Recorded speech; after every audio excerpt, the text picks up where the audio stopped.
خداوند کے عظیم جلالی قادر اور مقدس نام میں آپ سب کی سلامتی چاہتا ہوں۔ میں پاسٹر انیل واشنگٹن آپ سے مخاطب ہوں۔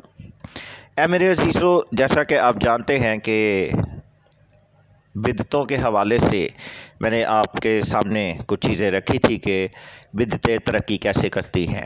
اسی سلسلے کی آج یہ دوسری ویڈیو ہے۔ آج ہم جانیں گے کہ بدعتوں کی جو خصوصیات ہیں وہ کیا ہیں۔ تو اے میرے عزیزو، آج بدعتوں کی عمومی خصوصیات میں آج ہم بات کریں گے کہ بائبل کے علاوہ مکاشفہ۔ اے میرے عزیزو، بائبل کی عمومی خصوصیات میں آج ہم بات کریں گے بائبل کے علاوہ مکاشفہ۔ خدا نے اپنے آپ کو ہم پر کیسے ظاہر کیا؟ اے میرے عزیزو، اس سوال کا جواب یہ ہے کہ خدا نے حصہ بہ حصہ اور طرح بہ طرح اپنے آپ کو ظاہر کیا، اور اس زمانہ کے آخر میں اس نے اپنے آپ کو اپنے حتمی مکاشفہ یعنی مسیح یسوع میں ظاہر کیا۔ اے میرے عزیزو، اس عظیم حقیقت کی خدا کے کلام میں عبرانیوں پہلے باب کی پہلی 2 آیت میں شہادت موجود ہے۔ چنانچہ کتاب مقدس خدا کا مکمل اور حتمی مکاشفہ ہے، اور اس کے علاوہ کسی اور مکاشفہ کو بائبل جیسی حیثیت نہیں دی جا سکتی۔ لیکن بدعت کے جو پیروکار ہیں وہ یہ نظریہ نہیں رکھتے۔ وہ بائبل کے علاوہ جو ہے بہت سی مزید کتب کو بھی جو ہے وہ الہامی مکاشفے کے طور پر دیکھتے ہیں۔ ان کا عقیدہ عام طور پر جو ہے اس بات پر زور دیتا ہے کہ بائبل کے علاوہ اور بھی مکاشفہ موجود ہے، اور بدعت کی خصوصی علامت یہ ہے کہ یہ خدا کے کلام کے واضح بیانات کے علاوہ کسی اور مکاشفے کا اختیار جو ہے وہ استعمال کرتی ہیں، اور بہت سی بدعتیں بائبل کی تعلیم کو عزت کی نگاہ سے دیکھتی ہیں، اور بعض کتاب مقدس کے الہامی ہونے کو بھی تسلیم کرتی ہیں، لیکن تسلیم کرنے کے فوراً بعد یہ بھی دعویٰ کرتی ہیں کہ خدا نے اس کے بعد بھی کلام کیا ہے، اور نیا الہام بائبل کی تعلیم کو منسوخ کر دیتا ہے، اور یہ بائبل کی نسبت زیادہ با اختیار اور مستند ہے۔ حال ہی کی بات ہے کہ ایک بدعتی فرقہ نے اپنے عقیدے کی جو ہے تشہیر کی، اور وہ کس طرح سے کی کہ بائبل آپ لوگوں کے نزدیک خدا کی واحد الہامی کتاب ہے، لیکن میں آپ پر یہ واضح کرنا چاہتا ہوں کہ ہمارے دور میں خدا نے مرد و خواتین کو اس سے بھی بڑی باتوں کے مکاشفہ کی قدرت دی ہے، اور یہ تازہ یعنی فریش مکاشفہ ہے، فریش ریویلیشن ہے۔ اب ڈریں مت، بلکہ خدا کے گہرے بھیدوں کو جاننے کے لیے آپ کیا ہو جائیں؟ تیار ہو جائیں۔ تو اے میرے عزیزو، جو لوگ بائبل کے علاوہ مکاشفہ کا دعویٰ کرتے ہیں ان کا جو خیال ہے کہ خدا کسی لیڈر کی معرفت جو ہے وہ اپنا مکاشفہ دیتا ہے۔ بعض کا عقیدہ یہ ہے کہ خدا ایک دیدنی فرد کو الہی اختیار دیتا ہے، اور لا خطا کلام کرتا ہے وہ لیڈر یا خادم، اور اس کا اختیار کتاب مقدس کے برابر اور اس سے بھی زیادہ ہے۔ یہاں تک کہ بعض بدعتی فرقوں میں اپنے قائدین کو خدا کے برابر درجہ دیا جاتا ہے یا دے دیتے ہیں، اس بات پر زور دیتے ہیں کہ خدا کے کلام کی نسبت بہتر مکاشفہ جو ہے اسے قبول کیا جائے۔ بائبل مقدس میں صاف صاف بتا دیا گیا ہے کہ بائبل خدا کا حتمی مکاشفہ ہے۔ عہد عتیق عہد جدید میں ہمیں 66 کتابیں دینے کے بعد پاک روح القدس نے یوحنا رسول کو ہدایت کی کہ لکھ دے کہ خدا کے کلام لفظی کا مکاشفہ جو ہے اس میں اگر کوئی بڑھاتا یا گھٹاتا ہے تو آفتیں اس پر کیا ہوں گی؟ نازل ہوں گی۔ اور اگر کوئی اس نبوت کی کتاب کی باتوں میں سے کچھ نکال ڈالے تو خدا اس زندگی کے درخت اور مقدس شہر میں سے جس کا اس کتاب میں ذکر ہے اس کا حصہ کیا کروں گا؟ نکال ڈالوں گا یا نکال ڈالے گا۔ مکاشفہ 22 باب۔ تو اے میرے عزیزو، کلام مقدس میں واضح طور پر کہا گیا ہے کہ اگر کوئی شخص خدا کے کلام لفظی میں اضافہ کرے تو وہ معلوم ٹھہرایا جائے گا۔ مورمنز کا یہ دعویٰ ہے کہ خدا کے فرشتہ نے جوزف سمتھ پر ظاہر ہو کر جو ہے اسے مکاشفہ دیا اور ایک نئی بائبل سامنے وجود میں آ گئی۔ تو اے میرے عزیزو، اسی خطرے کے پیش نظر جو ہے پالوس رسول نے لکھا ہے کہ اگر ہم یا آسمان کا کوئی فرشتہ بھی اس خوشخبری کے سوا جو ہم نے تمہیں سنائی کوئی اور خوشخبری سنائے تو ملعون ہو۔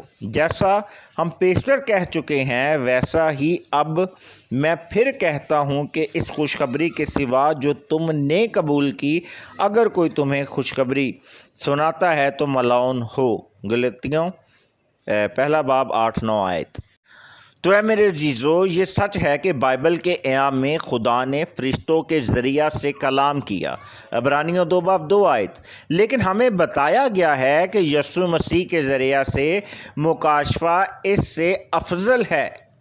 اگلے زمانہ میں خدا نے باپ دادا سے حصہ بہ حصہ اور طرح بہ طرح نبیوں کی معرفت کلام کر کے اس زمانہ کے آخر میں ہم سے بیٹے کی معرفت کلام کیا ہے، جسے اس نے سب چیزوں کا وارث ٹھہرایا، جس کے وسیلہ سے اس نے عالم بھی پیدا کیے۔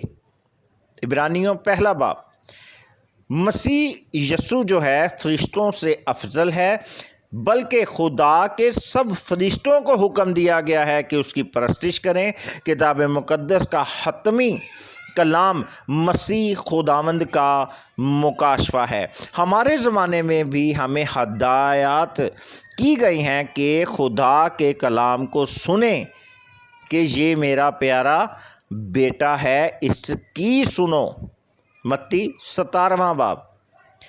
تو اے میرے عزیزو، یوحنا 1 باب 1 آیت میں کیا لکھا ہے؟ ابتدا میں کلام تھا اور کلام خدا کے ساتھ تھا اور کلام خدا تھا۔ ایک سچے مسیحی کا بنیادی عقیدہ یہ ہے کلام مسیح یسوع میں مجسم ہوا اور یہ حتمی حقیقت ہے۔ تو اے میرے عزیزو، حقیقت میں یسوع مسیح کی شخصیت، اس کا کلام اور کام کوئی اور مکاشفہ مسیح یسوع کے مکاشفے کو منسوخ نہیں کر سکتا۔ یہ تو بالکل ہی امپاسبل ہے، ناممکن ہے کہ اس کائنات یا کسی اور کائنات میں یسوع مسیح کی نسبت اعلیٰ قسم کا مکاشفہ موجود ہو۔ بدعتوں کا جو ہے وہ اکثر طریقہ کار یہ رہا ہے کہ پہلے تو وہ اپنی جو تحریریں ہیں معذرت چاہتا ہوں، تحریریں جو ہیں ان کو بائبل مقدس کے مساوی قرار دیتی ہیں اور بعد ازاں انہیں بائبل سے اعلیٰ مکاشفہ کی صورت میں پیش کرتی ہیں۔ سچے مسیحیوں کا عقیدہ یہ ہے کہ بائبل خدا کا حتمی اور واحد تحریری مکاشفہ ہے۔ انہیں یہ نصیحت کی گئی ہے کہ وہ خدا کے کلام کا بڑی لگن کے ساتھ جو ہے وہ کیا کریں؟ مطالعہ کریں۔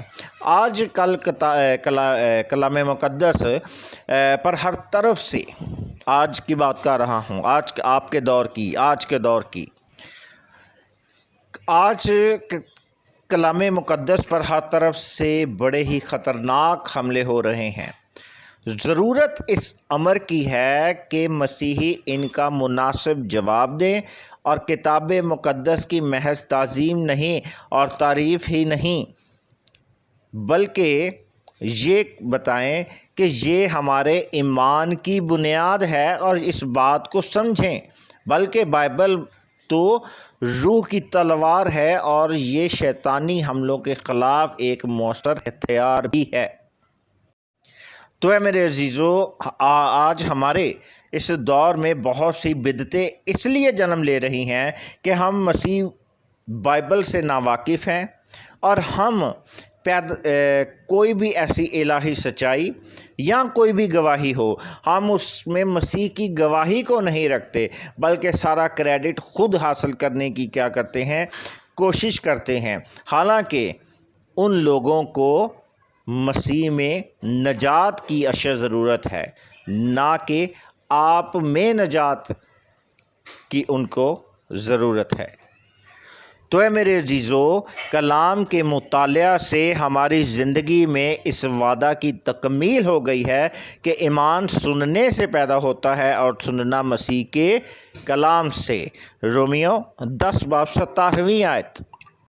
اسی لیے داؤد نبی نے جب یہ کہا کہ میں نے تیرے کلام کو اپنے دل میں رکھ لیا، تو اس کا مقصد یہ تھا کہ اپنی زندگی میں گناہ کا مقابلہ کریں۔ داؤد جب خدا کے کلام کو اپنے دل میں رکھتا تھا تو وہ گناہ کا مقابلہ کر سکتا تھا۔ یہ الفاظ حقیقت میں نشاندہی کرتے ہیں کہ اس نے کلام کے حصوں کو یاد کیا تھا۔ تو میرے عزیزو، آج آپ کو بھی خدا کے کلام کے مطالعہ کو کرنا ناگزیر ہے، ضروری ہے، بلکہ اسے اپنے دل کی تختیوں پر بھی لکھنا ضروری ہے، یاد کرنا ضروری ہے، تبھی آپ ابلیس کے ہتھیاروں کا مقابلہ کر سکیں گے، اور بدعت کی یہ خصوصیات جو ہیں آپ انہیں جان کر ان کے خلاف کمر بستہ ہو سکیں گے۔ تو میرے عزیزو، نجات کی عمومی خصوصیت میں ایک اور جو خصوصیت ہے وہ ہے نجات کی غلط بنیاد۔ اے میرے عزیزو، میں کیا کروں کہ نجات پاؤں؟ فلپی کے دروغہ کے یہ الفاظ اس دھرتی پر ہر شخص کے دل کی آواز ہے کہ ہر شخص چاہتا ہے کہ اسے ابدی زندگی حاصل ہو اور آسمان پر ایک ابدی گھر نصیب ہو۔ ابدی زندگی کی یہ آرزو ہی وہ تحریک ہے جو دور حاضرہ میں اکثر بدعتوں کی ترقی کا باعث بنتی ہے، اس لیے کہ وہ سب کی سب سچائی پر پردہ ڈال کر نجات کی پیشکش کسی اور بنیاد پر کرتے ہیں، نہ کہ مسیح کے فضل کی مفت بخشش کی بنیاد پر۔ تو میرے عزیزو، ہماری نجات کی حقیقی بنیاد کیا ہے؟ عہد جدید میں بار بار اس عظیم حقیقت کی واضح تعلیم دی گئی ہے کہ ابدی نجات صرف اور صرف مسیح یسوع پر ایمان لانے سے حاصل ہوتی ہے۔ افسیوں 2:8 آیت میں مرقوم ہے، تم کو ایمان کے وسیلہ سے فضل ہی سے نجات ملی ہے، اور یہ تمہاری طرف سے نہیں بلکہ خدا کی کیا ہے؟ بخشش ہے۔ اس کے علاوہ رومیو 3:23-25 آیات، رومیو 3:28 آیت، اور اس کے بعد رومیو 4:4 اور 5 آیت، گلاطیوں 2:16 آیت، اور افسیوں 2:8 اور 9 آیت۔ اے میرے عزیزو، اس کے علاوہ عہد جدید میں دیگر اور بھی بیانات ہیں جو اس حقیقت کا ثبوت پیش کرتے ہیں کہ مسیح نے نجات کے کام کو مکمل کر دیا ہے، اور اس پر ایمان لانے سے یہ نجات ہمیں حاصل ہو جاتی ہے۔ دوسری طرف کتاب مقدس واضح کرتی ہے کہ نجات کے اصول کے لیے دیگر صورتیں جن کی بنیاد انسانی محنت اور اس کی کاوش ہے خدا کی طرف سے ملعون ہیں۔ لکھا ہے غلاطیوں 3 باب 10ویں اور 11ویں آیت میں، کیونکہ جتنے شریعت کے اعمال پر تکیہ کرتے ہیں وہ سب لعنت کے ماتحت ہیں۔ چنانچہ لکھا ہے جو کوئی ان سب باتوں کے کرنے پر قائم نہیں رہتا جو شریعت میں لکھی ہیں وہ لعنتی ہے۔ اے میرے عزیزو، کتاب مقدس میں آپ کو خدا کے فضل کی خوشخبری کا کس قدر خوبصورت پیغام دیا گیا ہے کہ ہر ایک شخص پیسے، انسانی اعمال اور مستقبل کے وعدے کے بغیر مسیح کے پاس آ سکتا ہے۔ راست بازی کی اگر بات کریں تو راست باز ٹھہرائے جانے کا مطلب کیا ہے؟ یاد رکھیں کہ خدا کی عدالت میں اب مسیح پر ایمان لانے والے شخص پر کوئی الزام نہیں ہے اور نہ رہتا ہے، لیکن یہ بھی یاد رکھیں کہ جب ایماندار کی زندگی میں ایک عجیب و غریب تبدیلی پیدا ہوتی ہے تو یہ نجات نہیں، یعنی خود کی نجات نہیں بلکہ نجات بخش ایمان کا نتیجہ ہے۔ ہو سکتا ہے کہ کوئی ایماندار شخصی راست بازی کے کام میں خاص ترقی کرے، لیکن اس کا تعلق اس کی اپنی کوشش سے نہیں بلکہ خدا کے پاک روح کی قدرت سے ہے جو اس میں سکونت کرتی ہے۔ ایک حقیقی ایماندار پاک روح کی رہنمائی کے تحت خدا کے خوف میں کامل پاکیزہ زندگی بسر کرتا ہے اور یہی اس کی دلی آرزو رہتی ہے۔ تو اے میرے عزیزو، ہماری نجات جو ہے وہ عملی راست بازی نہیں ہے یا اس کی بنیاد پر نہیں ہے۔ ایماندار کو اس راست بازی کی بنا پر نجات حاصل ہوتی ہے جو اسے بغیر اعمال کے محسوب کی گئی ہے، اور یہ خدا کی طرف سے مفت بخشش ہے، اور یہ بخشش مسیح خداوند نے کوہ کلوری پر اپنے قیمتی لہو سے خریدی۔ مسیحی اپنے اعمال کے سبب سے نہیں بلکہ مسیح کے نجات بخش کام کے وسیلہ سے جو ہے وہ راست باز ٹھہرتا ہے، کیونکہ پہلا پطرس 3 باب میں کیا لکھا ہے؟